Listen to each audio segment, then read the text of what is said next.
it is time for us to talk about mixtape. Mixtape. What a strange quote-unquote video game. This product thing has been called not a game, an interactive movie, and an industry plant. And I don't believe it's actually way worse than that. So, what about the gameplay? Well, we can see here, wow, this really intense gameplay. Look at this, the character is just running around, sliding and jumping. Showing this clip here with no audio because I would get blasted by the copyright. Christina here is not actually inputting anything. The game literally plays itself. There's little to no interaction, and the interactions you have are not really meaningful in any way, shape or form. You have the character just running. The character is just doing everything on its own. Well, that's not so much of gameplay, is it?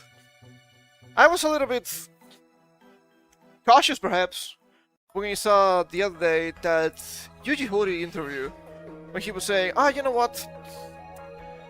The most important thing in the game is gameplay.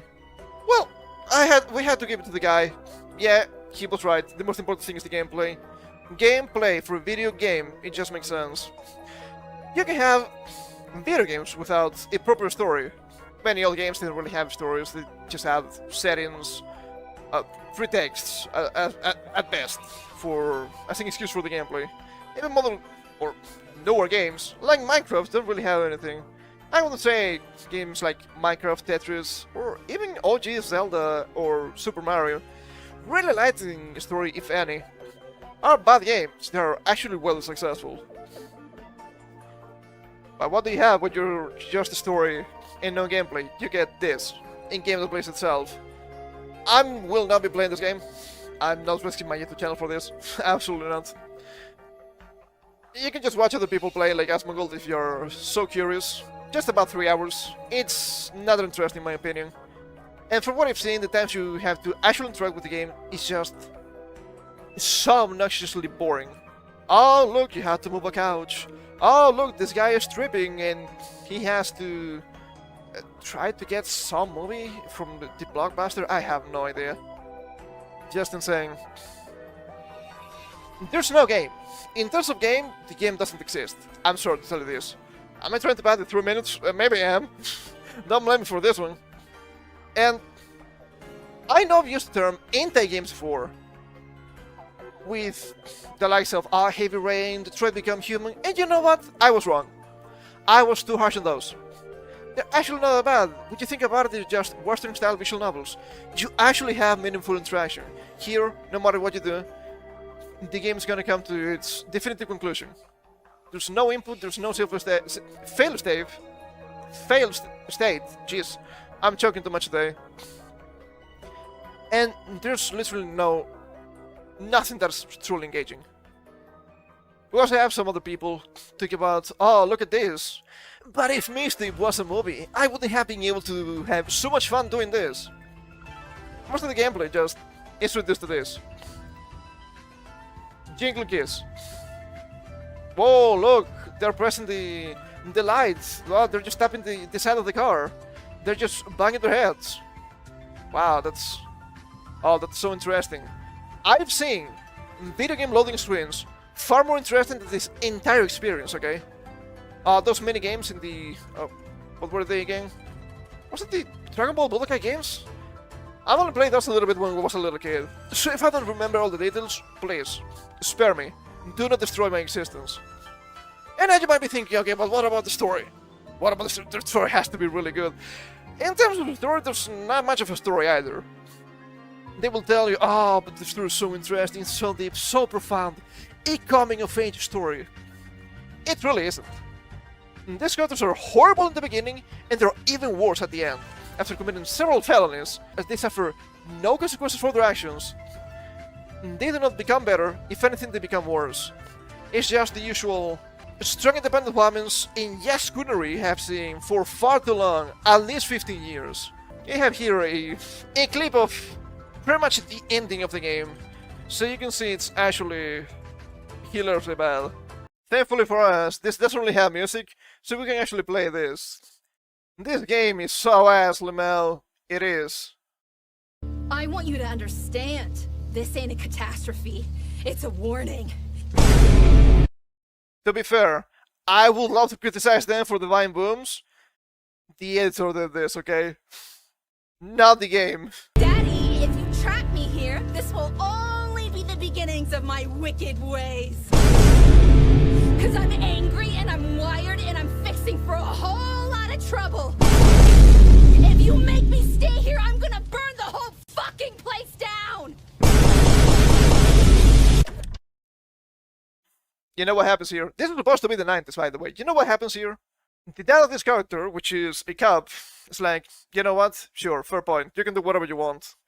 Do you really think a cop, a dad from the 90s, wouldn't beat you up after you said something like this? He wouldn't care you're 17. You would get the beating of your life. And absolutely deserved. But I guess I'm talking a little bit over Tema here, because she said something similar. See? This is what happens. This is what happens when you don't beat up your child enough. Yeah? For days like this, I pray that kids like this get enough beating in their life. Yeah, thank you, Tema. Pretty cool. She's absolutely right, of course. At the end of the day, there's just a bunch of brats being bratty. At the end of the day, this is nothing more than fake nostalgia. Fake American nostalgia, by the way. Written by an Australian man that doesn't know anything about video games. I have to admit that, to me, especially to me, this comes off as extremely hilarious. I know it's not done on purpose, but the timing is hilarious on its own. A couple of weeks ago, I think it's closer to a month at this point, we were talking about, oh, you cannot be a true fan of a video game if you haven't played it. What about the game plays itself, child? Well, it's not much of a video game, is it? They sell it this fake nostalgia because the 90s were not like this. The series makes extreme and insane mistakes about itself, with that sequence rewinding a cassette and whatnot. It's quite anachronistic. It's fake nostalgia from the 90s, coupled with what you think the 90s were through 90s media and Reddit. This is made by and for Redditors, make no mistake about it. And now you might be thinking, okay, there has to be something good about the game.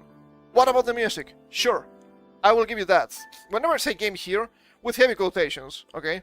The music is good. But of course, the music, they didn't make it themselves. It's just licensed music. So here comes one of the big problems of this.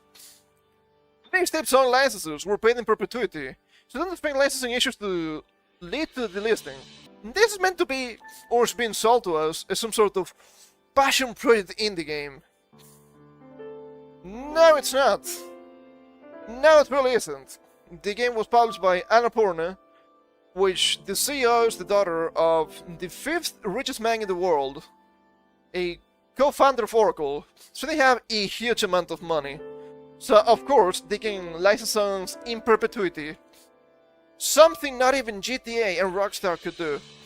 So they're throwing an insane amount of money into whatever this is. But even that is not the kicker. The true kicker is this. Scorchering, IGN, Dual Shockers, The Indie Informer, CG Magazine, Gaming Trend, Gaming.net, Insider Gaming, Screen Hub, Stevivor, The Six Axis, US Potion, Video Game Chronicles, Voxel, Well Played, Xbox Tavern, Hobby Consoles. 10 out of 10 in all of those outlets. 9.6 Playfront, 9.5 in Gaming Cipher, 9 in GameSpot.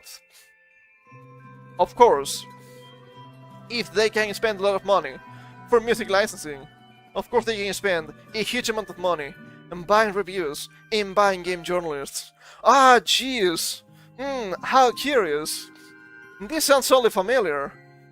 Jeez, I wonder if there was some sort of movement, maybe 12 years ago, about, I don't know, game reviews being bought by game devs. Oh, brother, 2014 never ended.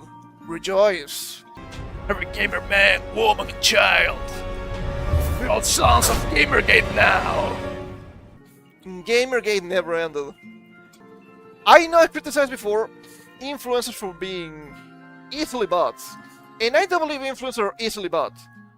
Because you can just give them a game and they're gonna be like, wow, I say good thing about game and they get game for free.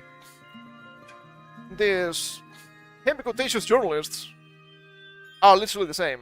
Or even worse, because they have this desperate need of grabbing whatever power they still hold, which is sadly not too much, or thankfully not too much, sadly for them. We also have some other individuals here, like Dean Takahashi. A mixtape is awesome. We don't review lots of games, but mixtape is a standard for me. You might be wondering, hey, Dean Takahashi, what the hell is this guy? Well, do you guys remember that meme back in the day? The in-game journalist that could not finish Cuphead's tutorial? It's this guy! Isn't it hilarious? All of these game journalists, known for being complete trash at video games, are saying, wow, look at this! It's a 10 out of 10! It's so good! It's the best thing ever! Despite IGN, for example, giving, I think it was, a 7 out of 10 to Subnautica 2 that just released, but sold more than 2 million copies in less than 12 hours, which is absolutely impressive. We even have PlayStation here, shilling for this product. Wow, look at that, the minigame about tongue kissing. Completely necessary, by the way. You see this as a flashback in the first 10 minutes. These guys are, I think, 13 at the time. But remember, you will be called a creep if for some reason you want attractive female characters, adult characters, in video games, like what happened with Stellar Blade. You have to have this here, absolutely hilarious.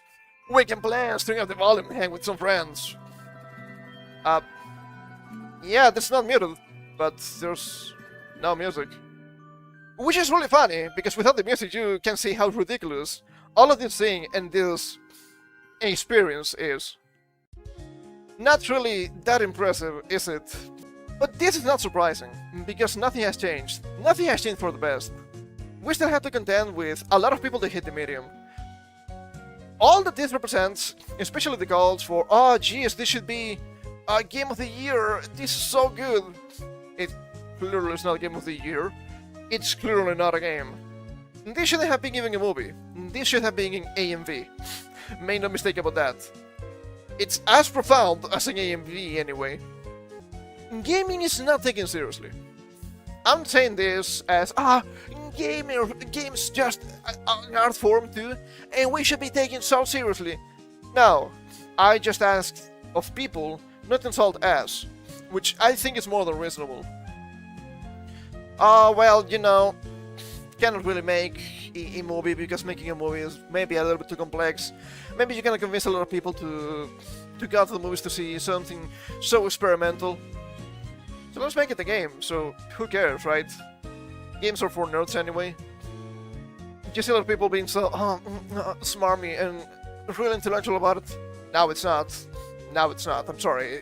It really isn't. And it's also the detail of, yeah, convincing people to pay $10 for watching this might be a tall amount, but convincing people to buy a $20 game, that should be easy. Let me tell you, this is no Silk Song. Your money's better spent elsewhere. Everybody here just hates video games and just hate gamers. There's not even a single mention of games in this story all about nostalgia in the 90s, despite these people being on the upper echelons of society. In the 90s you had a computer in your room? Yeah, that's fancy fancy stuff, guy. It's not a joke. But no, of course you can have anything that's actually catering to gamers, because gamers are just toxic and they are just evil. We have to elevate the medium, doing something that's an antithesis to the medium itself. Shouldn't you be happy about it? Well, no, of course not. But they will keep buying reviews, they will keep making insane products, and they sell them to you as quote-unquote games. This is just a massive insult to games as a whole. Some people are saying, this is extremely propagandistic. I don't even know if it is. It's just the same BS we have seen for the past 15 years. I'm not surprised anymore. I just don't pay enough attention, maybe. I could be that guy. But I'm sick of this. I am truly sick of this, because these are just indie games to the highest possible degree, which is the lowest possible gaming degree in that regard.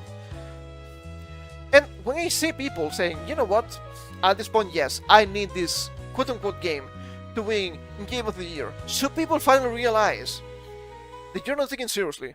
Not even these award shows take you seriously. And I think they're right. I'm sick of this. I do wish all of them would fall, but then again, if you have somebody like, or a company like Annapurna Interactive with almost infinite money, the only thing you can do is push back on your own, because they're not gonna fall by themselves. It is truly disgusting, and I'm sick of them.